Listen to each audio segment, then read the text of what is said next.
Hi! Welcome back to my channel. అందరూ బాగున్నారా? ముఖ్య విషయం ఏందంటే, ఈ రోజులలో హెల్మెట్ లేకుండా చాలామంది చనిపోతున్నారు. మరి బైకుల మీద వెళ్తున్నారు కూడా. హెల్మెట్ పెట్టుకొని ఉండి కూడా మరి హెల్మెట్ కంఫర్టబుల్‌గా ఉందా లేదా అని ఇక్కడ బెల్టు చెక్ చేసుకొని టైట్ ఏసుకున్నట్లయితే మనకు బాగుంటదన్నట్లు.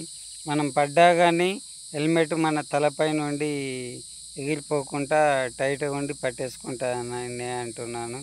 మరి ఫస్ట్ ఆఫ్ ఆల్స్ ఏందంటే హెల్మెట్ పెట్టుకోవడం సహజంగా ఏందంటే చాలామందికి బెల్ట్ పెట్టుకోవడం అది మర్చిపోతుర్రు.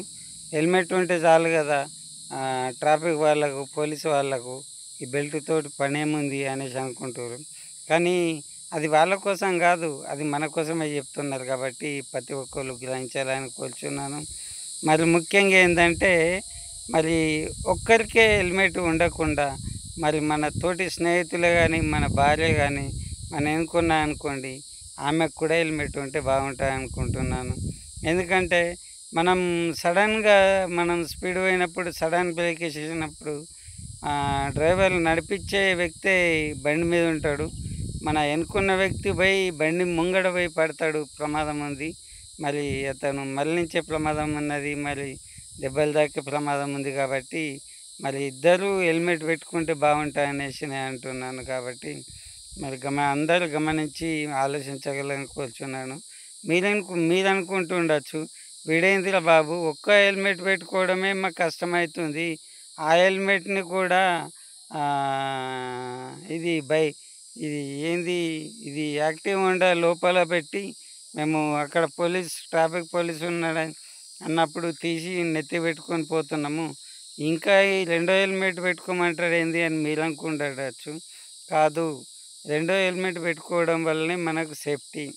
డ్రైవరు సేఫ్టీ ఉంటాడు. వాళ్ళ ఫ్యామిలీ సేఫ్టీ ఉంటది.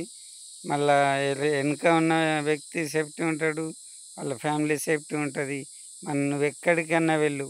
అనుకున్న సమయానికి మరి తిరిగి ఇంటికి రాగలుగుతావు. మన కోసం మన భార్య పిల్లలు ఎదురు చూస్తున్నారని జాగ్రత్తగుండండి. హెల్మెట్ తీసుకునే ముందు హెల్మెట్‌ల ఐఎస్ఐ గానీ, ఇండియన్ స్టాండర్డ్ ఇన్‌స్టిట్యూషన్ అని కంపెనీ ఐఎస్ఐ ఉంటది. అది స్టాండర్డ్ హెల్మెట్ తీసుకోవాలా. రోడ్డు పక్కన 200కు అవి ఇవి హెల్మెట్లు అమ్ముతున్నారు. ఆ హెల్మెట్ తీసుకోకండి. ఆ హెల్మెట్‌ని తీసుకోండి రాయికి గాని కింద కొట్టండి. అది పగిలిపోతది ఖచ్చితంగా. కానీ తీసుకునే ముందు మన మనకంటే మన ప్రాణం కంటే హెల్మెట్ ముఖ్యమైతే కాదు కదా! అందుకోసమే మనం బతికుంటే అందరూ బాగుంటారనేసి నేను అంటున్నాను కాబట్టి, హెల్మెట్‌ని తీసుకునే విషయంలో జాగ్రత్త పడండి. మరి హెల్మెట్‌ని మంచిగా స్టాండర్డ్‌ది ఉందా లేదా అనేసి స్టాండర్డ్ ఉన్న హెల్మెట్ భలే ఉంటది. అలా స్టాండర్డ్ లేని హెల్మెట్ లైట్ వెయిట్‌గా ఉంటది. అందుకోసం అనేసి మీరు హెల్మెట్‌లో ధర కోసం నిర్ణయించుకొని మరి తక్కువలో వస్తుందనేసి కొనుక్కుందామని అనుకోకూరి. మరి హెల్మెట్‌ని పెట్టుకోండి. ఇద్దరు పెట్టుకోవాలా. నా అభిప్రాయం ప్రకారము ఇద్దరికి హెల్మెట్ ఎనకున్న వ్యక్తికి హెల్మెట్ బాగుంటే బాగుంటది. నడిపించే వ్యక్తికి హెల్మెట్ ఉంటే బాగుంటదనేసి నేను అంటున్నాను. ఖచ్చితంగా హెల్మెట్ ఉండాలా. మళ్ళేందంటే ట్రాఫిక్ నిబంధన ప్రకారం వాళ్ళు చేసే ప్రతి పని మన కోసం చేస్తుర్రు. ఎండలో కూడా ఎండనక, ఆననక, ఏదనక గానీ వాళ్ళు చాలా నేస్తుర్రు. ఈ అమ్మ దిమాగ్ ఖరాబ్ అని సందుల పొంట పోవద్దు. ఎందుకంటే మనకు లైసెన్స్ ఉందా? మనం బండిని నడిపించే మరి క్వాలిఫై ఉన్నామా? మనకు ఇన్సూరెన్స్ ఉందా? ఆర్‌సీ ఉందా? అవన్నీ చూసుకున్న తర్వాతనే మనము బండి తీయాలన్నట్లు. మళ్ళా ఫస్ట్ ఆఫ్ ఆల్స్ బండి లాక్ తీసే ముందు ఫస్ట్ మీరు హెల్మెట్ మన తలకు పెట్టుకొని బండి మీద ఎక్కండి. ఎక్కిన తర్వాత మన భార్యను గానీ, మన ఫ్రెండ్సే గానీ, ఎవరున్నా గానీ వాళ్ళకు కూడా హెల్మెట్ పెట్టుకొని టైట్ ఇది బెల్ట్ టైట్‌గా యేసుకొని హెల్మెట్ పెట్టుకోండి. మీరు స్పీడ్‌గా వెళ్ళినప్పుడే గానీ, ఎక్కడికైనా వెళ్ళినప్పుడైనా గానీ మీ హెల్మెట్ అనేది పైకి, కిందికి అని ఎగరదు కాబట్టి టైట్‌గా ఉంటాయనేసి నేను అంటున్నాను. మరి ఏమనుకోకపోతే ఒక మాట అంటాను ఏందంటే, విడవిడల బాబు, ఒక్క హెల్మెట్ తోటి సావలేక చచ్చిపోతున్నాము, ఇంకో హెల్మెట్ పెట్టుకోమంటున్నా అనుకుంటున్నారా?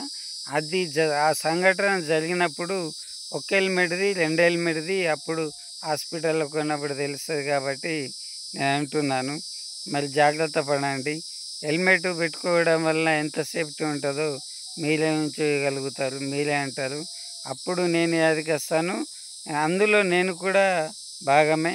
హెల్మెట్ పెట్టుకోవడం వలన అందరికీ సేఫ్టీ, అందరికీ మంచిది కాబట్టి హెల్మెట్ లేనిదే మనం బయట వెళ్ళకూడదు. ఎందుకంటే మన ఇంట్లో అన్ని సామాను ఉంటాయి కాబట్టి ఇల్లు వదిలిపెట్టిపోతామా, తాళం వేసిపోతాం జాగ్రత్తగా. అమ్మో! బంగారం ఎక్కడుంది? డబ్బులెక్కడున్నాయి? అన్నీ సక్రమంగా పెట్టుకున్నామా అనేసి అని పోతాం చూడు ఊరుకు. పక్కింటి ఆంటీకి, ఆంటీ కొంచెం చూడండి, మేము ఊరెళ్తాం, 2 రోజులు వస్తాం. మరి ఎవరైనా కొత్త వ్యక్తులైన వచ్చినట్లయితే జాగ్రత్త అంటాం చూసినా. మరి అంత జాగ్రత్తగా కూడా హెల్మెట్ పెట్టుకుంటేనే మనకు బాగుంటుంది అనేసి నేను అంటున్నాను. మరి హెల్మెట్ పెట్టుకోండి, మరి క్షేమంగా ఇంటికి చేరండి.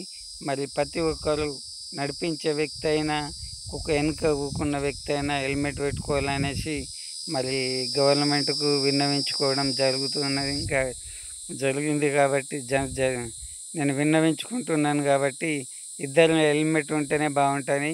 హెల్మెట్‌కు నియమ నిబంధనలు, టైమింగ్ అనేది ఉండకూడదు. నువ్వు ఎంతసేపు బండి నడిపిస్తావో అంతసేపు నీ నెత్తిపైన హెల్మెట్ ఖచ్చితంగా ఉండాలి. ఎందుకంటే కొందరు అంటారు 6థ్ అయిన తర్వాత హెల్మెట్ అవసరం లేదు అని. అంటే 6 అయిన తర్వాత యాక్సిడెంట్ అయితే దెబ్బలు తాకాయా? మరి ప్రాణాలు పోవా? మరి ఏం అపాయం జరగదా? అవునా? కరెక్టే కదా! మరి అంటే 6 తర్వాత దేవుడేమైనా రాసిపెట్టిండా? 6 తర్వాత బాబు నువ్వు ఎంత స్పీడ్ అన్నావో నీకు దెబ్బ తాకదు, ఏం కాదనేసి అంటుండా? కాదు. హెల్మెట్ ఖచ్చితంగా పెట్టుకొనే మనం బయటకి షాపింగ్‌కే గానీ, ఎక్కడికే గానీ భార్యతో గానీ వెళ్ళండి. ఏం ఇన్సల్ట్‌గా ఫీల్ కావద్దు. హెల్మెట్ ఉంటేనే మన భవిష్యత్తు జాగ్రత్త ఉంటాయి కాబట్టి నేను అంటున్నాను. ఓకేనా? తప్పకుండా గవర్నమెంట్ కూడా 2 హెల్మెట్లు రూల్ తేవాలనేసి నేను మరి గవర్నమెంట్‌కి కూడా నేను విన్నవించుకుంటున్నాను. ఇది నా సలహానే, మరి ఖచ్చితత్వం అనేది కాదు. ఎందుకంటే నువ్వు మాకు సలహా చెప్పడం ఏంది అని మీరు అనుకోకండి. మరి హెల్మెట్ పెట్టుకుంటేనే బాగుంటాయనేసి నేను అంటున్నాను కాబట్టి దయచేసి ప్రతి ఒక్కరు 2 హెల్మెట్లు పెట్టుకుంటే బాగుంటాయనేసి నేను అంటున్నాను కాబట్టి మరి ఇక ఉంటాను. మరి మళ్ళీ వీడియోలో మళ్ళీ కలుస్తాను. అంతవరకు సెలవు. మరి నమస్తే. ఓకే, ఉంటాను. మరి బాయ్.